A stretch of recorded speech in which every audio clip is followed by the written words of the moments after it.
Fredston, and I want to welcome everybody to the Tuesday afternoon At Home on the Sound lecture at St. John's Episcopal Church in Larchmont. Before we talk about today's program, I'd like to talk about our next one, which is in May 25th, when Dr. Mike DeGennaro will discuss the award-winning film Oppenheimer. Mike was chairperson of the English department at Mamaroneck High School and lectures on films. Those of you who are regulars here and come to our lectures do not need any introduction to Stephen Rolandi, as he has given so many wonderful lectures for us. I've lost count, but I think it's over 10. I think you're right. Are you counting? Who's counting? My wife is keeping the count. I think you're He right. usually lectures on something on the government or the Constitution, and today you know what he's lecturing on. But there are some new people here, so I do want to briefly give your background, Stephen. Stephen Rolandi retired in 2015 after a distinguished career in public service with the state and city of New York. An independent centrist Republican, he served in the administrations of New York City mayors Michael Bloomberg and Rudy Giuliani, and New York governors David Paterson and Andrew Cuomo. A political scientist, he teaches public policy management and finance at Pace University and just finished his term today, and the John Jay College of Criminal Justice at the City University of New York. He has a bachelor's degree in political science and history and a Master of Public Administration degree from New York University, and he studied law at Brooklyn Law School. He has served on numerous boards in Washington, D.C., New York City, Westchester County, including the Larchmont Historical Society and the Carlshire Tenants, and he is active in a member of the American Society for Public Administration and Principle First.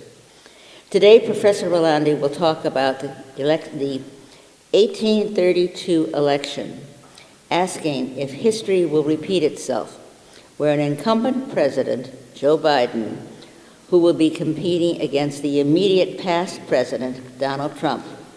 This will be the most consequential election since 1932 and 1860. So, Stephen, we welcome you, and Pilar, his wife, is here, and we welcome her because she knows they work together, and thank you. I hope your voice is louder than mine. Okay. Hi, folks. Can you hear me? Okay. See, I'm from Brooklyn. I talk loud. So, welcome again. I'm going to try to do my best for this election.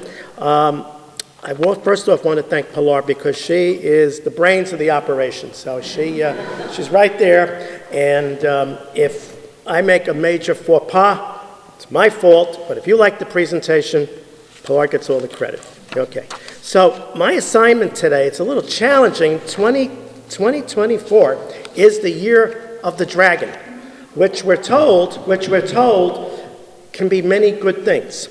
But it's also the year of a presidential election, which is probably going to be, as John Meacham, the historian, has said, maybe our most consequential election since 1860.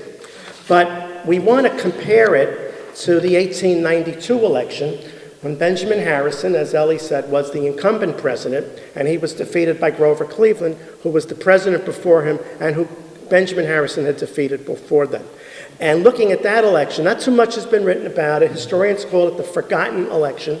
I was trying to find a book or two. The last book came out in the mid-1940s, and you can't get it. It's an out-of-print book. But I'm going to try to unpack that. I'm going to talk for about 20 minutes. And I'm then going to fast forward to where we are today. And I'm going to try to give you what I think are major trends so we can understand this particular election. Okay? You have a handout. If you want the color version, live and living color, there's my email address, and I'll be happy to forward that to you electronically. So you have the slides. I'm going to go through these at a gingerly pace. So 1892, you have our two friends here, Grover Cleveland and Benjamin Harrison. And I'm going to focus on 1892. Benjamin Harrison defeated Grover Cleveland, and it was an unusual election because Grover Cleveland was running for re-election, and he lost. He won the popular vote, but he lost in the Electoral College. Sound familiar? Okay. So it happens every once in a while. It's one of these weird things with the Electoral College. Okay? Grover Cleveland was from New York. He was the sheriff of Buffalo. He was the mayor of Buffalo. He was governor of New York. Benjamin Harrison also had a distinguished lineage. You may not know this. He had a distant relative who was a signer of the Declaration of Independence, and his grandfather was William Henry Harrison, who was our 9th president. William Henry Harrison, if you don't remember, only was in office all of 30 days. He got pneumonia, he passed away. Benjamin Harrison had a very distinguished war record. He served with distinction in the Civil War. He was a lawyer. Now, he had a very good reputation as a very hardworking, earnest attorney. And I'll just give you a quick synopsis. He was asked to defend someone who was accused of murdering someone by poisoning. Benjamin Harrison, this is what he did. The day before the trial started, there was a local doctor in town. He said, "Can I see whatever books you have about poison?" I said, "Sure, read what you want." Benjamin Harrison, so the story goes, stayed up the whole night, read what he needed, and then when the trial progressed, he got the defendant off on an acquittal because he said he could not have poisoned this person because he got up to speed on poisoning. So he was a very, very hard-working lawyer. He was a little aloof. He had 2 vices, cigars and pickles. Okay? But he went through the ladder in Indiana. Indiana was a big state back in the 1890s. A lot of your elections after the Civil War were very close. Okay? Now, if you go to a couple of slides, I'm going to go fast forward. These charts. In 1884, Grover Cleveland won the election. He beat the Republicans, and this was unusual because after the Civil War, the Republicans won every election. Why? Because Lincoln saved the Union, and the Republicans would wave the bloody shirt, and they said, "Don't put those Democrats back in," because they supported the Southerners in the Civil War. But Cleveland won that election, and it was very close. It was decided in New York because what happened, there was I'm in a Protestant church. I hope the Lord doesn't strike me down what I'm going to tell you. A Protestant minister got up and told the congregation they should vote for the Republican because he said the Democrats were the party of Romanism, and rebellion. So all the Irish immigrant voters in New York City, they took offense, and you know who they voted for? Grover Cleveland. Grover Cleveland wins the election. Okay, so we go forward to 1888. Harrison is the nominee against Cleveland. Now, our country was changing. We were going through a transition point. What happened in 1888, 1890, the frontier had closed. There was no more exploration. The frontier closed. It was the Gilded Age. It was the Industrial Revolution age. It was a time of much immigration, particularly from Southern Europe and Central Europe. It was a time, this is going to sound familiar, of haves and have-nots. The big issues were currency and tariffs. See, we didn't have the tax system then, so the government got most of its money from tariffs. So Cleveland, by the way, very conservative. The Democratic Party back then was the conservative party. The Republicans were the centrist party. All right? It was another close election. Cleveland won this one because a British journalist happened to come over to New York, and he was asked, well, who do you think should be the president, Cleveland or the Republican? He said, I think it should be Cleveland. He'll be good for the British, our friends across the pond. Guess what? Voters in New York City said, nothing doing. They voted for Benjamin Harrison. So he becomes the president. Now, Benjamin Harrison, historians don't rate him very highly. He's rated in the fair category. Not outstanding, not poor, in the middle. But what you should know about him, he was very much in the mold of Abraham Lincoln and the future president, Teddy Roosevelt. What did I mean? He was very big on civil rights. He wanted Congress to pass a civil rights protection bill for the freed African-American slaves in the South, and they passed it. He wanted big business reined in. We got the Sherman Antitrust Act, okay? These are things he pushed for this. He was a big believer in conservation. Well, as 1892 rolled around, he was not the overwhelming favorite in his party for renomination, and neither was Grover Cleveland. And when you think about it, Benjamin Harrison, rather. Harrison antagonized the South because he also approved a bill for pensions, more pension benefits for the Union soldiers. So they were angry at him. Big business was mad at him because now he says, business needs to be regulated.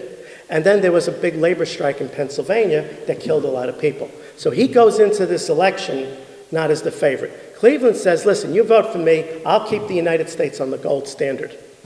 Okay? So who do you think wins in 1892?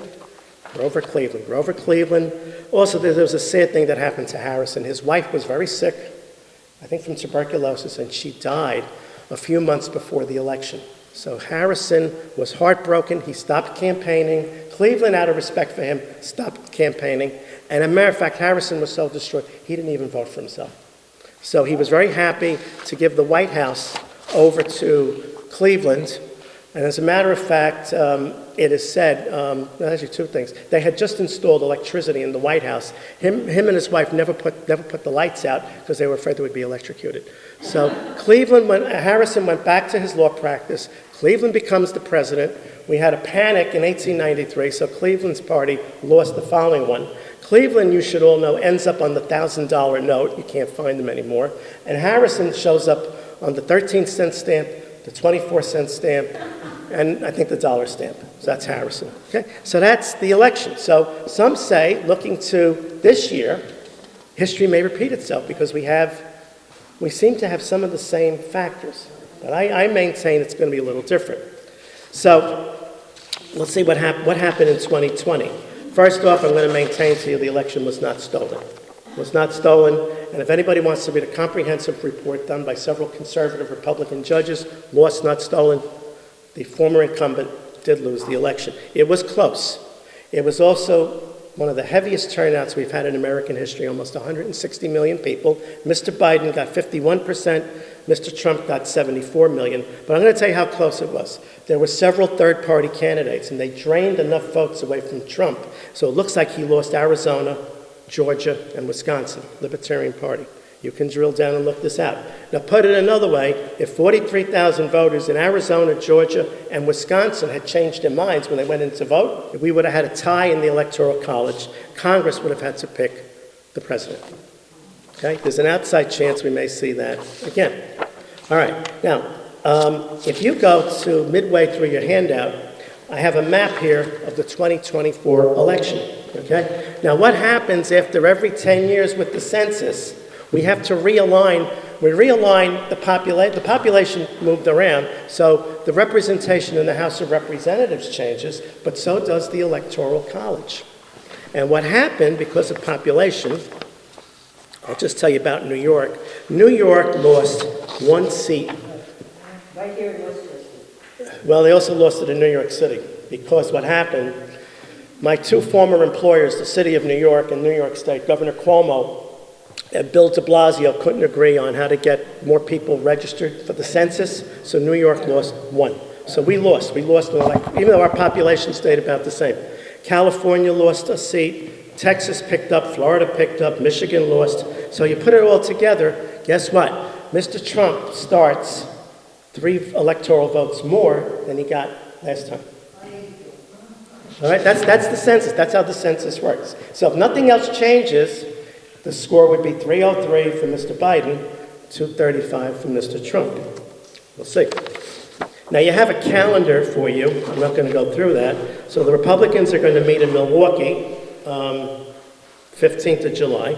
The Olympics comes along, and then the Democrats are going to meet, guess where, in Chicago in August 19th. So some people saying with all the protests we've been seeing on campus, maybe history repeats itself, maybe not. Okay?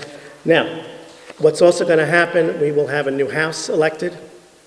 Right now, Speaker Johnson is hanging on to his majority by his fingernails, 1-vote majority, and another Republican just said he's not running, so that's going to go down a bit. So he's being kept in office by whom? The Democratic Conference, headed up by Hakeem Jeffries. So we'll see, okay? The Senate is also equally close. The Democrats have a 1-seat margin, so it may be close again. Now, what are all the polls and data telling us about 24? I don't know about you, but my eyes are getting red because I have this bad habit. My wife will tell you. Every morning, I open up the computer, I go to Real Clear Politics, and I look at the polls. And I got to tell you, I'm a little confused. You may have heard on the news last night that Biden is trailing in the battleground states. But, here's the but, you got to drill down. The polling that they're doing now is they ask registered voters only.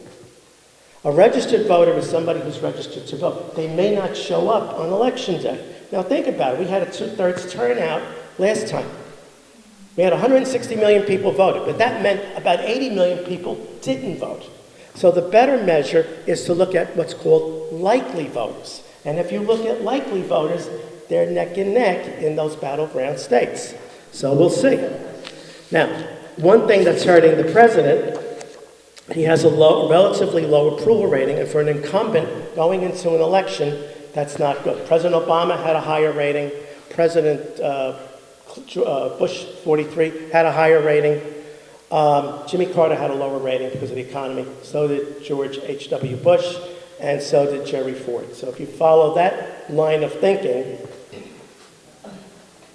Republican might win. Now, if you want to look at polls, and I've been looking at this, as I said, there's a chart here. It looks like the DNA double helix, okay? Because right now, the polling has Biden and Trump. Trump is ahead, it's on an average. And the polling organizations I like, that I think are reliable, are Emerson College, Marist, Quinnipiac, and Gallup, and Siena College. Those are pretty good. You average them out, they're neck and neck. Okay? So what you have to do is you got to look at what the pollsters say, margin of error. It's not an exact science. So if Trump is leading by 2 points and the margin of error is 3 or 4, it's basically tied. And I look at the trend line. Now I'm going to tell you, polling now in April, May, you may have seen that report on CNN last night. If I were the Biden camp, yeah, I'd be worried, but it doesn't mean what the outcome is. You can't estimate that that's what it's going to look like 5.5 months from now, okay? But it gives you some indication. So if I were Biden, I wouldn't be complacent. Now, the other thing that complicates it this year, we appear to have a serious third-party candidacy in the person of Robert F. Kennedy Jr., Bobby Kennedy Jr., who happens to be, believe it or not, a week younger than me. We were both born in January of 1954, okay? He has the allure of the Kennedy name. I can tell you, as of today, this morning, he's been certified for 5 states. Looks like he'll get on another 10 or 12. So he poses a serious challenge. Many experts think he may hurt Biden more than he hurts Trump in the general election. Because some people go, well, I don't want to vote for Biden, I don't want to vote for Trump, I'll vote for third party. And we have a couple of other third party candidates, the Libertarian Party, which has not named their candidate, they'll do so later this summer, Jill Stein from the Green Party, and Cornel West from Harvard. I don't know why he's running, but God bless him, he's running. Now, I have another chart. Here's what I did. I took the percentages of the 16 election, the 18 midterms, the 20 presidential, and the 22 midterms. The 22 midterms were supposed to be the red mirage for the Republicans. It turned out to be a red drizzle. Well, you take all those numbers, you average them out. You know what it comes to? Democrat, 50%, Republican, 47%, third party, 3%. If you want to look at the primaries to date, more Republicans have voted in their primaries than the Democrats. No surprise. Why? Because Joe Biden was virtually unopposed. He has received over 90% of the votes in the primaries. Mr. Trump has received more because Nikki Haley gave him a spirited challenge. Okay? Another thing you want to look at special elections we've had, because we've had vacancies in Congress. Democrats have won most of them. So you put this all in one big pot, folks. I think this could be one of the closest elections in our history. And not only in the Electoral College, but the popular vote. That's what I see right now. Now, I've been asked, who might Mr. Trump select as his running mate? Well, I don't think he's going to select Mr. Pence again. I don't think he's going to go with Nikki Haley, and I think he said so the other day. He's got a wide pool of people to choose from, and he's conducting his search just like he did over The Apprentice. I believe who he's going to go with. This is my call. I think he's going to pick somebody who looks a lot like him. I don't think he's into diversity.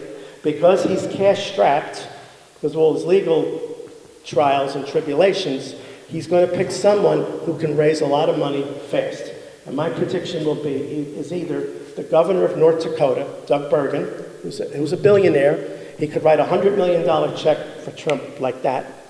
Or Mike Pompeo, the former Secretary of State, who's also doing quite well for himself financially. So if he picks either one, you heard it here. If he doesn't pick one of them, I'm going to go hide. All right. What are the major issues? All right. I think at the top of the list is inflation and economy. Now, this is a little bit of a paradox. By one estimate, in the Biden administration, something like 14 million jobs have been created. Trump created 5 million. Okay? We have recovered from the pandemic. I don't think we're completely out of it, but we have recovered. You look at the unemployment number, it's at an all-time low, 4%, 3.5%. When I was in college, we called that full employment. You want to look at the stock market's going great. Okay? President Biden, to his credit, got the infrastructure program passed. We haven't had something like that since the 70s.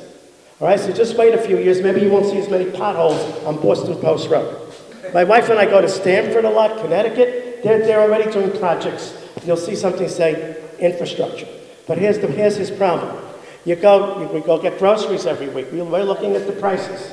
I want to buy a candy bar. I like Butterfingers, $5. Get a bottle of Gatorade, $8.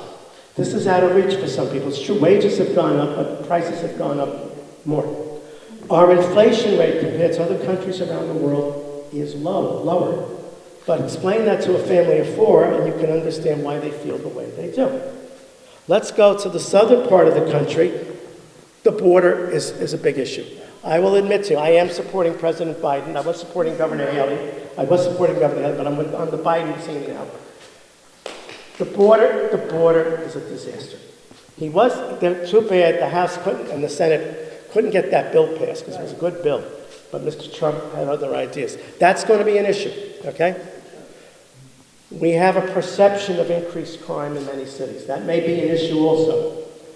Since the Dobbs decision, we have seen a lot of referenda. We have seen a lot of protests. In some parts of the country where there's a ballot initiative, I think that will help the Democrats, okay?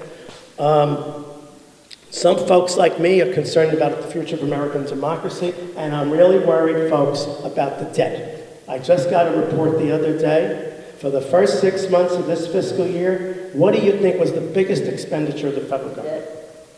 Debt. Yeah, interest on the debt. Interest on the debt. All right? This is like paying down your credit card. It's now more than what we're paying for Social Security and defense, and it's going to go up. All right? I haven't heard too much yet what we're going to do about that. Of course, we have climate change, global warming, housing, you name it. All right? But I think those are going to be your main issues, and I think they're going to cut in what part of the country you happen to be in. So if I'm in Arizona, I'm concerned about immigration. If I'm a steel worker or I'm in Michigan, I'm going to be concerned about the economy. And of course, we've got the whole issue of the Middle East and Ukraine. That's going to cut. I don't know how younger people are going to vote. Are they going to vote in November, or are they going to stay home? Remains to be seen. All this is going to play out. All right. I mentioned third parties. This year, I think we have a few more. Mr. Kennedy has picked Nicole Shanahan. She's a young, 39, she's California-based. She is basically running for him the ballot access operation. Today, it was reported yesterday, he filed 250,000 signatures to get on the ballot in Texas. He only needs 100,000. I don't know how he's going to do in New York. There was a story in the Times over the weekend that his petitions may be fraudulent. They may throw that out. Well, we'll see. We'll see. All right, so let me ask you, we have the swing states. That's going to decide the election. What do we do if we have a tie vote? Let's say the morning after the election, Trump 269, Biden 269. What happens? Okay. We don't go back to sleep. The Constitution has a provision. It's called the 12th Amendment. The 12th Amendment says if nobody has a majority in January, well, it used to be March, now it's January, Congress will select the president and the vice president. It's called a contingent election. We haven't had one since 1825, when another popular vote winner, Andrew Jackson, lost to John Quincy Adams. Okay, now here's the rub on this, all right? This is in the Constitution. This is not made up. What happens is the House votes for the president. They get 3 names. So let's say it's Biden, Trump, and Kennedy. The members of the new House, not the old House, the House that you're voting on now, they will vote, but they vote by state delegation. So even though they may have a majority, it doesn't work out. The Republicans conceivably could elect the presidential nominee because they vote by a unit. Now the House, if the House is controlled by the Democrats, I think they will, they can decide the procedural how to do it. They haven't done this since 1825. So we're going to have to go to the history books to see how they did it. Now, in the Senate, we have another situation. The Senate votes for the vice president, but they go among the top two, but the senators vote individually. So if the Senate is close, we'll see. I don't know if the current vice president would preside over the Senate. She might, which means she'd be in a position to break tie votes. So I don't know how the Senate would go out. So we have a deadlock going into January 20th, which is the start of the new term. The Speaker of the House would be the acting president.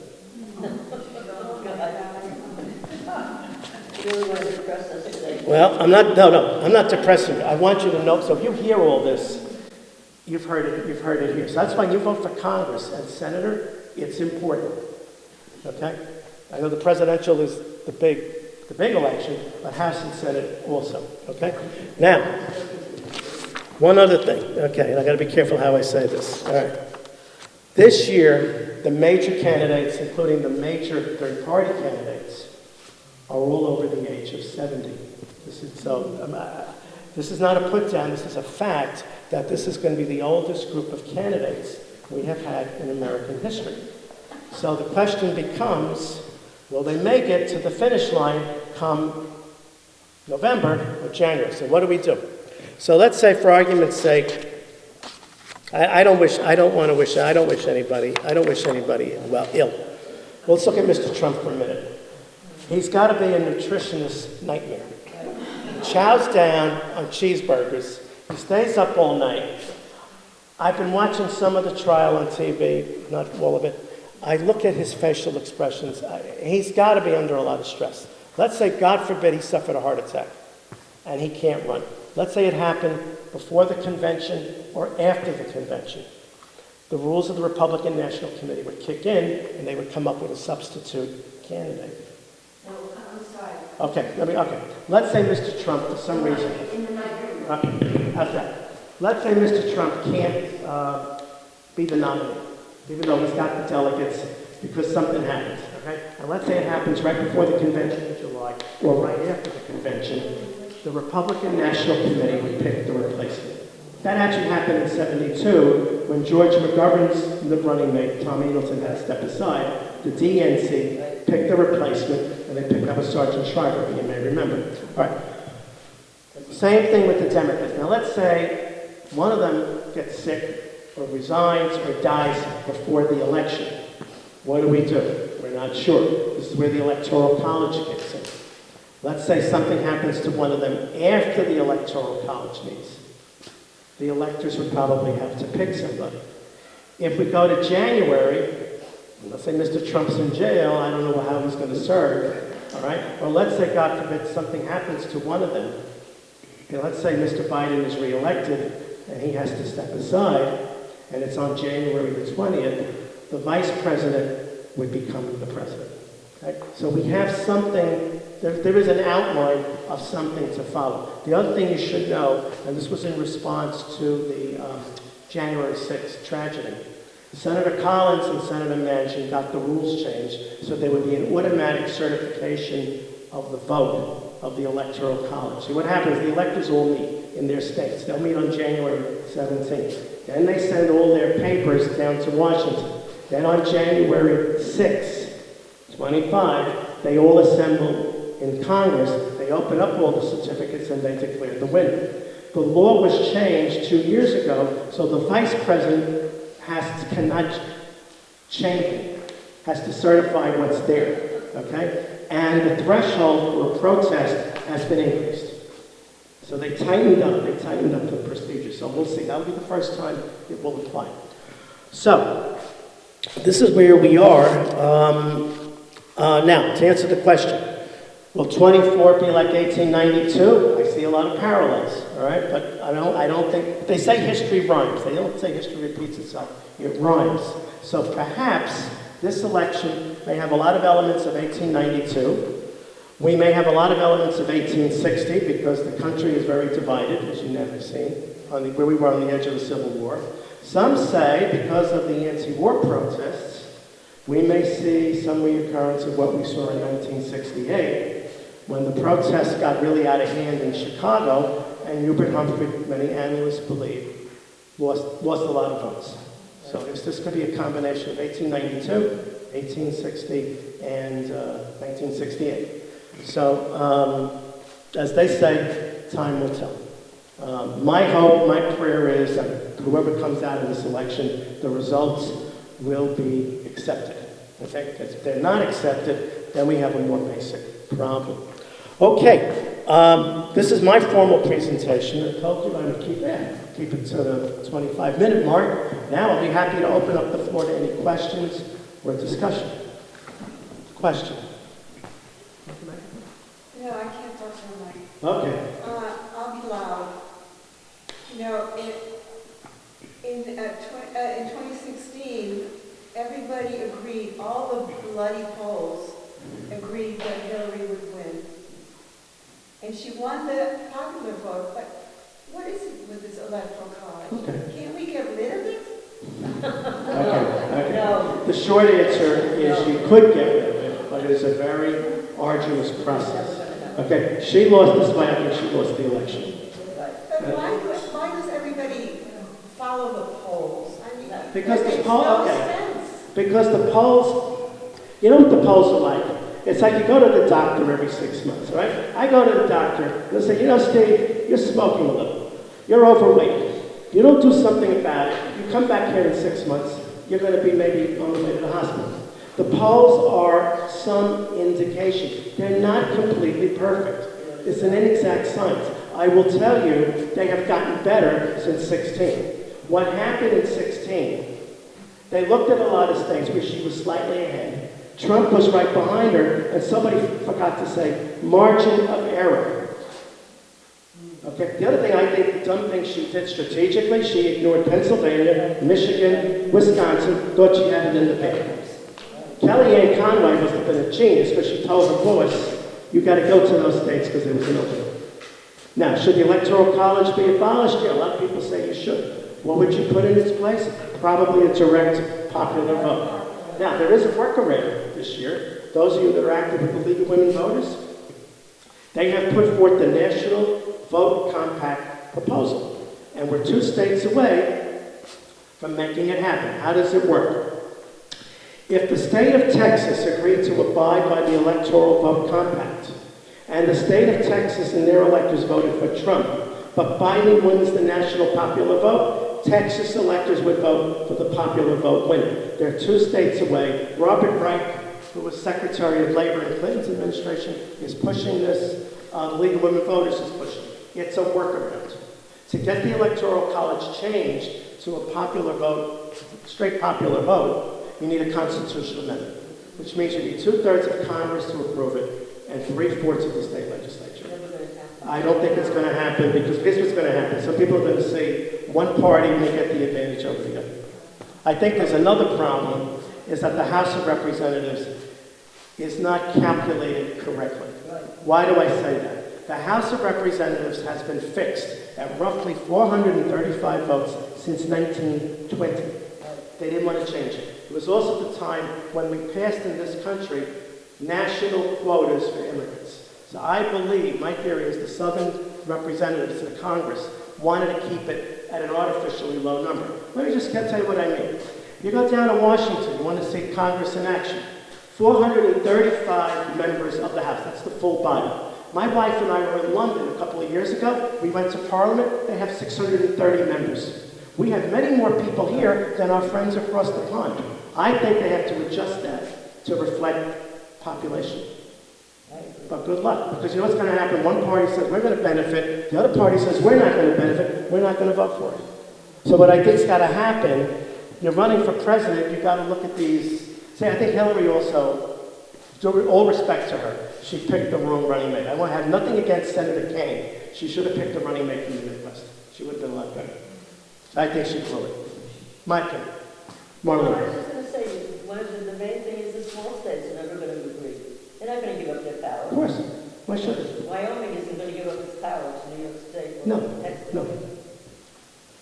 But I think there's some reform. You can make some modifications to the Electoral College. But as I said, we've had six, this is our 60th election. 5 elections have turned out screwy. 2 of them happen to have been in this century. I think also you look at a map of the country, your Democrats are very strong on the 2 coasts. The Republicans are strong in the middle. So it's that tension in the Midwest. So until I think we as a country can come to some agreement on issues, we're going to see this. I hope they answered your question. Yes? If it went to the Congress, in case there's no time, would they be able to come, the House and the Senate elect or nominate the people from different parties? My understanding is that's what would happen. But we haven't seen this since 1825. They may change the procedure. What you might also happen, here, give you a scenario. Trump wins in the House, he's the president. Kamala Harris wins in the Senate, she's the vice president. So those meetings are going to be quite interesting. We've had that, by the way. We had it when Jefferson and Adams ran. We've had that. It's happened. And they said that they were not going to have that anymore. Well, no. See what they did when they wrote the Constitution. You can't blame them. They said, all right, the electors are going to meet. They put 2 names on a piece of paper. The first name, this reminded me of elementary school. We used to have elections for class officers. So the president was the person. Let's say it's a guy. The guy came in first, becomes the president. The woman student, she comes in second. She's the vice president. And then they said, wait a minute, you got this crazy situation where John Adams becomes the president, and the guy he's running against, Thomas Jefferson, becomes the vice president. They had him in the Constitution. We'll see. I hope it don't come. I hope, my hope is it's a clear-cut decision either way. Yes. I think a lot of what happens has to do with the messaging and how can Democrats survive and compete with the flood of messaging, much of it is honest and much, but it is influencing large numbers of people. Okay. It's funny. I had class yesterday at Georgia, so I'm going over to get some dinner before class, and I'm stopped by some Democrats. They have a club called the Hell's Kitchen Democrats. And I said, hey, how you doing? Oh, you for Biden? I said, yeah, I happen to be a Republican for Biden. Whoa, that's great. I said, listen, if you're talking to anybody in the campaign, your man has got to get his message a little bit better, all right? He's got to put a record, all right? Jen Psaki says the same thing last night on MSNBC. This is what, if I were advising him, see, those of you who are Democrats, don't take offense. Republicans, I think, are better at messaging because a lot of them come out of the advertising industry. If I were Biden, I would say, first off, forget that term Biden economics. Just take it out of your vocabulary, okay? I would say, look, there are a lot of people in this country are not happy with things, particularly inflation. I would say, look, this is what I've done. This is what I'm going to do if you re-elect me in the next 4 years. This is what I will do, okay? We've made a lot of progress. People are hurting. This is what I will do. And if you can get that into 25 words or less, that's great. I think part of the problem, we have somebody who comes out of the Senate. The Senate is a debating club. They like to talk. They like to yakety-yak, all right? Trump, say what you want about him. He's a marketing genius. But then again, look, he was in the private sector. So I think he's got to talk about accomplishments. And this is what we'll do to do better. Now, I don't know how he's going to handle the Middle East. I personally think he made the right decision to pause those blockbuster bombs. By the way, Israel gets a lot of foreign aid from us. I was checking the numbers. I think they're the highest recipient of our foreign aid, and it's a loan program. My hope is that he can get a ceasefire and some cessation of hostilities before the summer. But I don't know. I mean, I think the Prime Minister over there is playing a waiting game. He may believe that he'll get a better deal with Mr. Trump. But that's very cynical. We have Palestinian That's what kids. we are doing. We have Palestinian babies dying. We have Jewish babies. They both bleed the same. It breaks our heart to watch this on TV. So that's what I told him. I said, this is what you got. I said, look, this is what your guys got to focus on. Take, see what you can talk to, but I think you got to, and I think he's got to say, this election is a contrast. This is a contrast of our future. And he's got to get out. He's got to just campaign. And we'll see. Now, if Mr. Trump gets convicted on Stormy Daniels stuff, okay, I think he may lose some votes. It is not clear if all the people who voted for Nikki Haley, and she's up to 4.5, I'm tracking this every week, she's up to 4.5 million votes. A lot of these folks said they're not going to vote for her. So Biden's got to get these people and say, look, it's okay, you're a Republican, to vote this time for Biden. The Constitution, I think, is on the line. That's what I would do. Somebody else? Hypothetical. I'm sorry? I said hypothetical. Okay. Trump goes to jail. Can he still be president? Not the guy. Okay, all right. Let's see. Wait, I don't know the answer. So say he goes to jail. You mean on either the New York case? New York or Georgia? If it's a federal case, he'll probably pardon himself. If it's the New York case, if he's got to go to jail, first of all, he's got to have Secret Service there with him. No, he's got it. Now, the question is, how can he do the duties of president and he's in a jail cell? I don't think he'll be in a jail cell. You know what I think he'll do? They'll give him an ankle bracelet, house arrest. I'll speculate this. If there, for some reason, he can't serve the duties, I don't know, this may be a very loose interpretation of the 25th Amendment. Perhaps the vice president would serve as the acting president until his jail term is concluded. I don't know. Now, what do you think, God forbid, we have a national emergency? I'm going to ask you an embarrassing question. Please do. I'm going to ask this gentleman an embarrassing question. I'm sorry. When you spoke to us some time ago, you were pushing very hard for third party. You Yes. were involved. Yes. Tell us what happened. I have been active with, there's a third-party movement called the Forward Party. And I've been on some of the meetings, the calls. I'm a little disappointed because they started with a big splash 2 years ago. Have you seen Andrew Yang on anything? Yes. I don't know what they got ballot access in half in a dozen states. I don't know. I think they've just decided. I don't even know if they're going to endorse anybody. I think their feeling was like no labels. If they had endorsed a third candidate, they would throw the election to Trump. So they're sort of out there. I don't know. It's sort of the No Labels Party, and Senator Lieberman was heading it up. They raised $70 million. I thought Nikki Haley was going to go for it personally. So I don't know. It looks like once again we have third parties in this country. Maybe some of them come up with a good idea, many of them want to disrupt, and then they just fizzle out after 2 or 3 cycles. So we're back to where we are. So you didn't embarrass me. Good. Questions? So I don't know who's going to win the election. I will say this. If President Biden can assemble, keep intact the Obama coalition. What was the Obama coalition? Persons of color, Spanish-speaking people, younger people, union members, disaffected Republicans like me. I think he'll win the election. He'll be close. If he can't put it together, there's cracks. And Trump doesn't shoot himself in the mouth any more than he is, then I think Mr. Trump will win. Admittedly, close. So I think we're on a knife's edge in terms of this election. That's where I am now. I'm happy to come back, schedule permitting, in the fall, and we'll see where we are. But that's what I see right now. So when you're looking at these polls, don't look at one. You've got to look at a whole bunch of them together, and that'll give you some indication. Okay?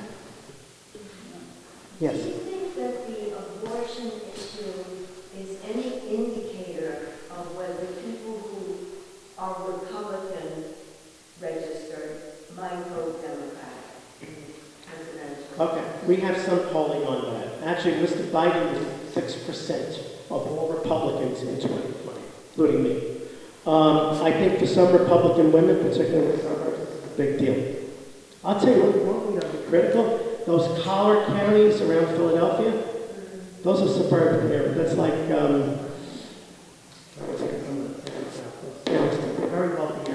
think you'll see some Main Republicans. lines. That's it. Those women will vote. Now, will they be enough?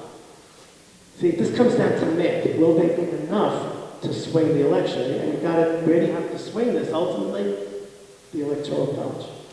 There was a very interesting article in the Times, I don't know, it was read the day up, so I find myself saying recently I read, Right. might have been yesterday or the day Sure. before, that medical students are opting not to apply for internships in those Right. states where there is very stringent abortion control.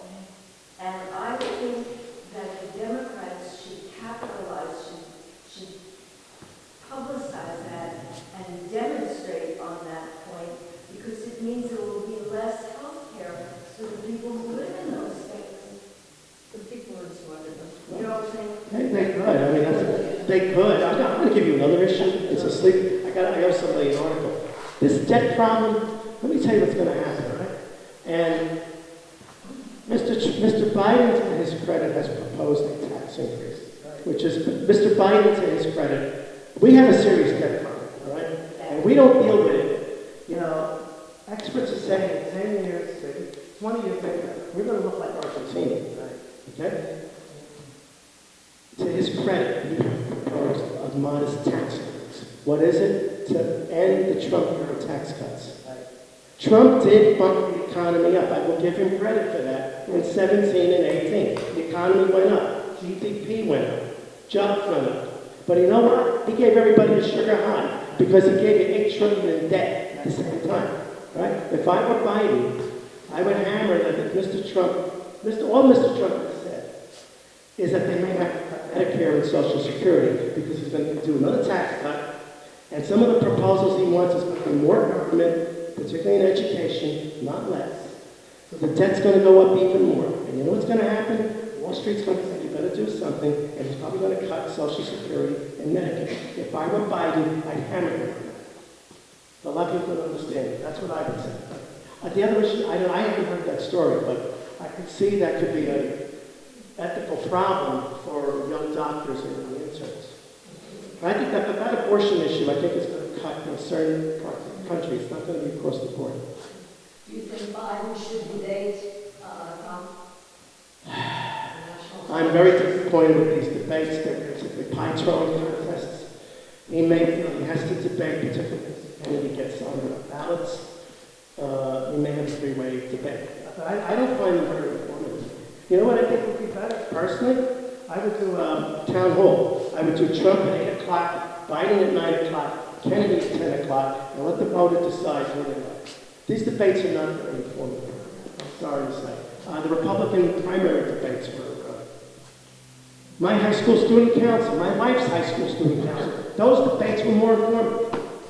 Maybe because we had the good brothers and the good sisters that kept us in line. But what are you getting out of the debate? What you get is if somebody has an embarrassing moment or something, if someone tricks someone.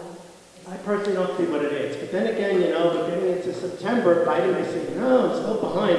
I got to really get in there and log on him. So I like the moment last time when the fly was flipping around like President Prince's head. That was funny. It's unfortunate. We really don't have enough civic pride, for lack of a better. I said it was a pretty good debate last night between George Latimer and Congressman Bowman. I didn't get to see it. But we're not talking issues. You know, there's a lot. You'll see that list. There's a lot of issues. Are we talking? We're talking about Stormy Daniels. I mean, it doesn't do anything. Yeah, but that speaks to his character. As a Democrat, people believe the Republicans would have a lot to say about it. Somehow they never have a lot to say about it. If I were a Republican, you know what I would do? I would focus on immigration. I would focus on the economy. Those are the two issues I would focus on. That's what I would do. Talk about what you're going to do. I don't know. But I think abortion is a big issue on Yeah, the sure. younger Yeah, generation. sure. Crimes, climate change. You know, there's a whole bunch of issues. Climate change, that's probably the biggest problem. Most people don't. There was an interesting study. I happened to read it. It was done on the 1944 election. This is when Tom Dewey from our state ran against FDR. It was wartime. Most people didn't vote on issues. They said, if I was a German American, well, I'm going to vote for Dewey because FDR is prosecuting that war in Europe. Or if I'm a registered Republican, I'm going to vote for Dewey. I'm a registered Democrat. My grandfather's a Democrat. My dad's a Democrat. I'll vote for Roosevelt. The book is called The People's Choice. They focused to some extent on issues, but not completely. Listen, Raffensperger was on the radio the other day. Now, Raffensperger knows how awful Trump was, right? In that whole thing. And he's still going to vote for Trump, he said. Now, I mean, Okay, I'll tell you what it is. For the same reason, because everybody in my family has always been a Republican. I think in Bill Barr's case, and it's unfortunate, Bill Barr, I think, wants to be on the Supreme Court. Say that again? Bill Barr wants to be on the Supreme Court, the next vacancy. You know what it is? They want to be in the winner's circle. They want to be where the action is. Look, my hat's off to Lieutenant Governor Duncan of Georgia. He's a Republican. He said he's supporting Biden. But I think, you know what it is? It's power. They want to be, I want to be where the action's going to be. Or if I'm a big donor, I want that big tax cut next year. So the billionaires can be more billionaires, right? The money, there's never enough money. You don't got to get involved. You know what Barack Obama said? You're complaining, stop complaining, get a clipboard, start knocking on doors, start making phone calls, and do what you got to do. Okay. Barack Obama said, you're complaining, and you have a right to complain. We all do. I think they're going to put him on the road. What I would say, he said, get a clipboard, start organizing, start knocking on doors. That's what you got to do. Go faster. I agree with you. We're writing close to us. But we've learned a lot. So we haven't had any answers. Well, I hope you understand this better. I mean, look, I have a crystal ball. I should have brought it, but it's cloudy. It's not telling me anything. But I hope this, look, when you'll see all these polls announced on TV, look at the source and get a poll on another day or two. Start looking at it. I tell you, the media has got to milk these for what it's worth. We were watching this thing the other night on CNN and telling my wife, wait a minute, what's the source? Are they registered voters or likely voters? I read in the New York Times today, they did registered voters, and then they did likely voters, and then they went down to likely voters. It's a horse race. And also, But who's going to know that, you know? and also only 2% answer the polls of the lists that they have. And then they have to weigh it, you know, they add something. I tell my students, you got a lot of homework you got to do.